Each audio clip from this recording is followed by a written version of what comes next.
So recently, I've gotten into researching attraction. Why? So you can understand why women don't like you? Shut up. I know you're thinking it.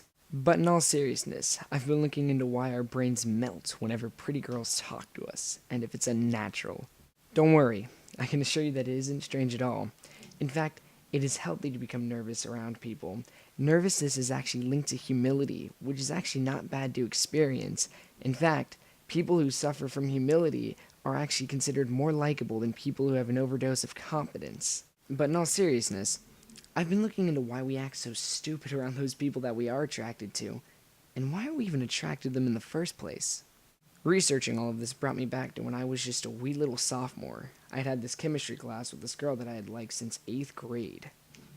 Needless to say, I don't think I could have managed that year any worse than I had.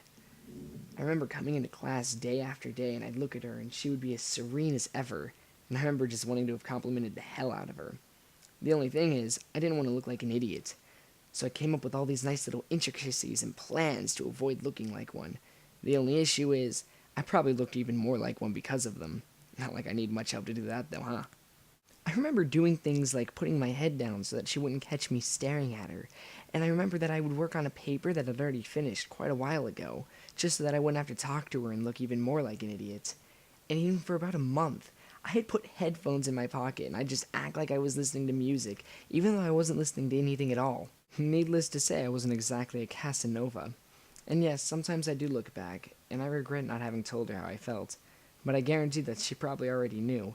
High schoolers aren't exactly good at keeping secrets. But it was thinking about this experience that made me question, why did I even like her in the first place? Thinking about this brought me back to my days in 8th grade when many of my fellow students still considered me new.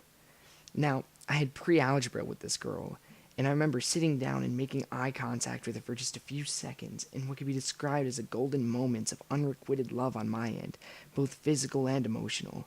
I'd later learn in biology that this would just be a perfect example of commensalism. Still, all of this was for a girl that I'd never even talked to before. But why, though, would I feel this way about a girl over just such a basic moment? I mean, what was so special about it? At the time, I had convinced myself that it was love at first sight. However, over the course of high school, I began to notice that I was having more and more of these moments. There were girls who I'd talk to every once in a while, and I just began to feel like there was love there. And I noticed that with girls who I just met in the hallway, I had these moments. I mean, there were people who I didn't even know who I started to feel that way for. Why do I fall in love with every woman I see who shows me the least bit of attention? That was a quote from the movie Eternal Sunshine of the Spotless Mind. Great movie. You should definitely watch it. These thoughts paved the way for me to have a maelstrom of romantic dreams about all of my female friends night after night. And what would usually end up happening is there'd be an inadvertent amount of tension caused between the girl and I because of the lucky dream of the night before. In fact, the only reason I managed to get through the end of high school is because I made this policy to myself, where I'd refrain from having any romantic attraction or trying to come on to any women in a serious manner, and instead I decided to make a joke out of everything. And it did work, needless to say. But I can't help but wonder how things would have changed if I'd have given in to my just affections from time to time. And apparently I'm not the only one who goes through this. So tell me, what do you do to control yourself whenever you have these romantic feelings for someone you know you shouldn't pursue? Leave a comment, I'm sure I'll read it. Thank you. See ya.